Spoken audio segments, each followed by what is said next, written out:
এই টয়া, একটু এদিকে তাকিয়ে দেখ। আমার বাবা শহর থেকে রিমোট কন্ট্রোলওয়ালা এই বিশাল লাল খেলনা গাড়িটা এনেছে। এটা যখন রাস্তায় চলে তখন চারদিকে লাল নীল আলো জ্বলে ওঠে। ওরে বাবা, গাড়িটা তো দেখতে ঠিক আসল গাড়ির মতোই সুন্দর জয়া। আমি কি একবার শুধু হাত দিয়ে ছুঁয়ে দেখতে পারি?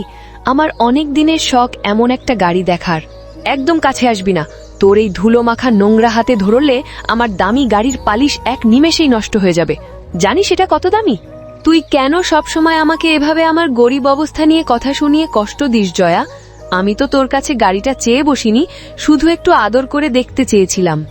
যাদের ঘরে দুবেলা ঠিকমতো অন্ন জোটে না, তাদের আবার খেলনা গাড়ির শখ কেন জাগে রে? তোর কপালে কি আর কোনোদিন এমন দামি রাজকীয় খেলনা জুটবে ভেবেছিস? আমি গরিব হতে পারি জয়া, কিন্তু আমারও তো মন আছে। তুই আজ আমাকে যেভাবে অপমান করলি তাতে আমার বুকটা ফেটে যাচ্ছে। বন্ধু হয়ে কেউ এমনটা করতে পারে না। শোন টয়া, আমাদের সাথে মিশতে গেলে সমান আভিজাত্য লাগে। তুই তো সেই ধুলোবালি নিয়ে খেলা করা মেয়ে। আমাদের এই দামি জিনিসের মায়া তুই বুঝবি না। ঠিক আছে জয়া, আজ তুই আমাকে অনেক বড় একটা শিক্ষা দিলি। আজ থেকে আমি আর তোদের সাথে খেলতে আসব না। নিজের সম্মান বাঁচিয়ে চলাই আমার জন্য ভালো। যা যা, বড় বড় কথা বলিস না। কাল যখন দেখবি আমি নতুন নতুন ব্যাটারি ভরে গাড়িটা চালাচ্ছি, তখন দূর থেকে দাঁড়িয়ে আমাদের বৈভব দেখিস। বৈভব থাকলেই মানুষ হওয়া যায় না জয়া। মা বলে মানুষের আসল পরিচয় তার ব্যবহারে। তোর এই অহংকার একদিন নিশ্চয়ই ভাঙবে। বন্ধুদের এসব কথা শুনে টয়া অনেক মন খারাপ করে। মা, ও মা, জয়া আমাকে আজ সবার সামনে খুব ছোট করেছে। তুমি কি আমাকে এবার একটা ছোট্ট খেলনা গাড়ি কিনে দেবে? আমার খুব ইচ্ছে করছে ওটা দিয়ে খেলতে। মারে, শরীরটা কয়েকদিন ধরে বড্ড অসুস্থ, কোনো কাজেও যেতে পারিনি। ঘরে একদানা চাল নেই যে তোকে সেদ্ধ করে দেব। এখন আমি খেলনা কেনার টাকা কোত্থেকে পাবো? না মা, তুমি যদি না দাও তবে আমি এবার খুব মন খারাপ করব। জয়া বলেছে আমরা গরিব বলে কোনো দিন খেলনা গাড়ি চোখেও দেখব না। আমি কি সত্যিই খুব অভাগা মা? জয়ার কথায় কান দিস না সোনা, ও ছোট মানুষ, তাই আজে বাজে কথা বলে। তুই তো জানিস আমাদের অবস্থা। মা সুস্থ হয়ে কাজে গেলেই তোকে তোর পছন্দের গাড়ি কিনে দেব, কথা দিচ্ছি। কিন্তু মা, জয়া যখন ওর গাড়ির বাতি জ্বালিয়ে খেলে তখন আমার খুব দেখতে ইচ্ছে করে। ওরা আমাকে ওদের সাথে মিশতে দেয় না, আমাকে দূরে সরিয়ে দেয়, শুধু গরিব বলে। মা, খুব চেষ্টা করছি তোর মুখে হাসি ফোটাতে রে সোনা, একটু ধৈর্য ধর। আজ আমি একবার শেফালি দিদির কাছে যাব গত মাসের কাজের বকেয়া মজুরিটা আনতে। তুমি কি সত্যিই আজ ওনার কাছ থেকে টাকাটা নিয়ে আসতে পারবে মা? তাহলে কি আমি আজই বিকেলের মধ্যে একটা খেলনা গাড়ি নিজের হাতে নিতে পারবো? আমি আমার সাধ্যমতো চেষ্টা করব মারে, তুই একদম মন খারাপ করিস না। আজই আমি একটা ব্যবস্থা করছি, যেভাবেই হোক। তুই ঘরে বসে ভগবানের নাম জপ কর। মা, শেফালি দিদি কি খুব নিষ্ঠুর? তিনি কি আমাদের টাকাটা দিয়ে দেবেন? আমার কেমন যেন ভয় লাগছে মা। ভয় করিস না সোনা, মানুষ সবসময় খারাপ হয় না। আমি যাচ্ছি। দিদি নমস্কার। আমার শরীরটা খুব খারাপ ছিল বলে কয়েকদিন আসতে পারিনি, কিন্তু আমার গত মাসের কাজের বকেয়া টাকাটা কি আজ দয়া করে দেওয়া যাবে? তোর সাহস তো কম না, কাজে ফাঁকি দিয়ে বাড়িতে বসে থাকিস আর মাস শেষ না হতেই টাকা চাইতে সবার আগে চলে আসিস। লজ্জা করে না বারবার বিরক্ত করতে? দিদি, আমি খুব অসুস্থ ছিলাম, তাই আসতে পারিনি। আমার ছোট মেয়েটা একটা খেলনা গাড়ি কিনবে বলে খুব জেদ ধরেছে। ও আজ না খেয়ে বসে আছে জেদ করে। তোর শখ দেখে তো আমি অবাক হয়ে যাচ্ছি। ঘরে ভাত নেই অথচ মেয়ের জন্য দামি খেলনা চাই। গরিবের আবার এত শখ আহ্লাদ কোত্থেকে আসে শুনি?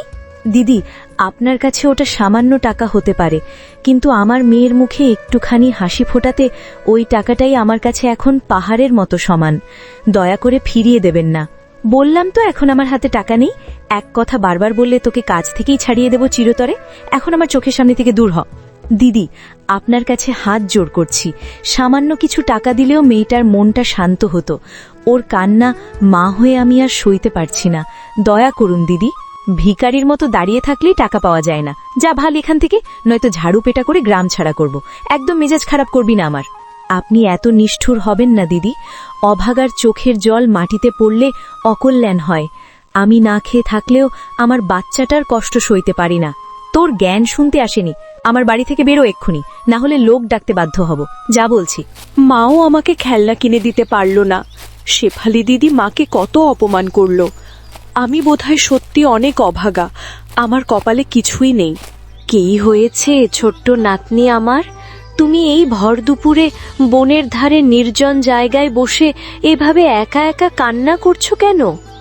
আপনি কে দিদিমা? আপনি কোত্থেকে এলেন? আমার আসলে মনটা খুব খারাপ। আমার একটা খেলনা গাড়ির খুব শখ ছিল, কিন্তু আমাদের কেনার সামর্থ্য নেই। অঝরে কেঁদো না মা, চোখের জল ফেললে ভাগ্য আরো দূরে সরে যায়।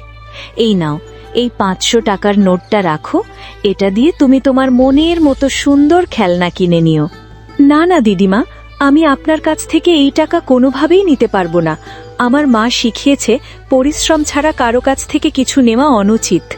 আরে শোনো দিদিমণি, আমি এক বুড়ি মানুষ, ভালোবেসে তোমাকে দিচ্ছি। এটা কোনো ভিক্ষা নয়। তোমার ওই পবিত্র চোখের জলের চেয়ে এই কাগজের নোটটার দাম আমার কাছে কিছুই না। আপনি অনেক ভালো দিদিমা, আপনার মতো দয়ালু মানুষ আমি আগে কখনো দেখিনি। আপনি যখন এত করে বলছেন, তবে আমি এটা নিচ্ছি। আমি সারা জীবন আপনার কথা মনে রাখব।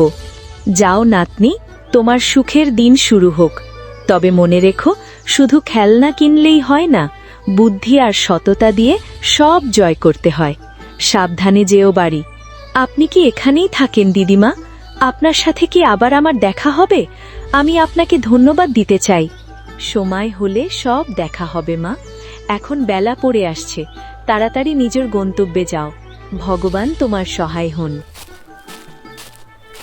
দোকানদার কাকু, আপনার ওই উপরের তাকে সাজিয়ে রাখা লাল বড় খেলনা গাড়িটার দাম কত বলতে পারেন? আমি ওটা খুব পছন্দ করেছি। ওই গাড়িটা তোর কেনার সাধ্য নেই রে খুকি। ওটা শহর থেকে আনা দামি মাল।